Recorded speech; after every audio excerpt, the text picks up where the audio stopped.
శ్రీవారి లడ్డూ కల్తీ వ్యవహారంపై గౌరవ ఎమ్మెల్యే డాక్టర్ బివి జయనాగేశ్వరరెడ్డి గారి ఆదేశాలతో జిల్లా ఉపాధ్యక్షులు భాస్కర్ల చంద్రశేఖర్ తీవ్ర విమర్శలు గుప్పించారు. వైకాపా ప్రభుత్వ హయాంలో తిరుమల లడ్డూ తయారీలో కల్తీ జరిగిందని సిట్ నివేదిక స్పష్టంగా నిర్ధారించిందని, దీంతో వైసీపీ నాయకులు చేసిన మహా కుంభకోణం పూర్తిగా బట్టబయలైందని చెప్పారు. ఈ సందర్భంగా ఎమ్మిగనూరు నియోజకవర్గ కేంద్రంలోని అన్నమయ్య సర్కిల్ వద్ద నుంచి శ్రీ వెంకటసాయి దేవాలయానికి నాయకులు మహిళలతో కలిసి ర్యాలీ నిర్వహించారు. స్థానిక భక్తులు పూజారులతో కలిసి ప్రత్యేక పూజా కార్యక్రమం నిర్వహించి ఈ కుంభకోణాన్ని తీవ్రంగా ఖండించారు.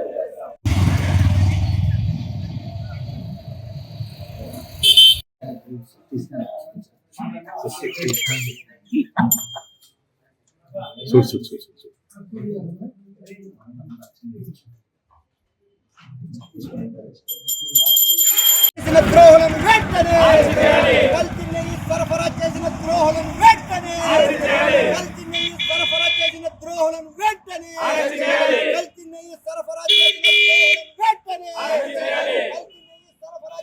ద్రోహులను వెంటనే కల్తీ నెయ్యి సరఫరా చేసిన ద్రోహులను వెంటనే కల్తీ నెయ్యి సరఫరా చేసిన ద్రోహులను వెంటనే కల్తీ నెయ్యి సరఫరా చేసిన ద్రోహులను వెంటనే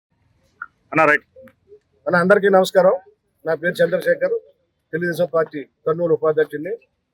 ఈరోజు కల్తీ నెయ్యి విషయమై సిట్ ఇచ్చిన ఆదేశాల మేరకు, సిట్ ఇచ్చిన రిపోర్ట్ ప్రకారం దీంట్లో కెమికల్స్ తో కూడిన కల్తీ నెయ్యి సరఫరా అయ్యిందని 60 లక్షల క్వింటాలు సరఫరా అయ్యిందని తేలింది. కాబట్టి ఈ కల్తీదారులు ఎవరైతే 36 మంది గొలుసు రూపంలో ఉన్నారో వాళ్ళందరినీ కఠినంగా శిక్షించేటట్టు వాళ్ళని ఇమ్మీడియట్ గా అరెస్ట్ చేయాలి. దయచేసి ఈ విషయంలో జగన్మోహన్ రెడ్డి గారు కూడా ప్రభుత్వానికి సహకరిస్తూ వాళ్ళని తప్పు చేసిన వాళ్ళ మీద శిక్ష తీసుకునే విధంగా ఆయన కూడా ఉందాగా ప్రవర్తించాలి. కాబట్టి ఇది తప్పు చేసిన నెయ్యి సరఫరాదారుల్ని శిక్షించే దానికోసం మేము ఈరోజు చేసిన ఈ ర్యాలీ కరెక్ట్ గా వర్కౌట్ కావాలని చెప్పేసి దీంట్లో భాగంగా మరోసారి మా గౌరవ జయనాగేశ్వరరెడ్డి ఆదేశాల మేరకు ఈ ర్యాలీ చేయడానికి వచ్చిన మా అందరికీ సహకరించిన పత్రికా మిత్రులందరికీ నా నమస్కారం చేస్తున్నాను. Thank you.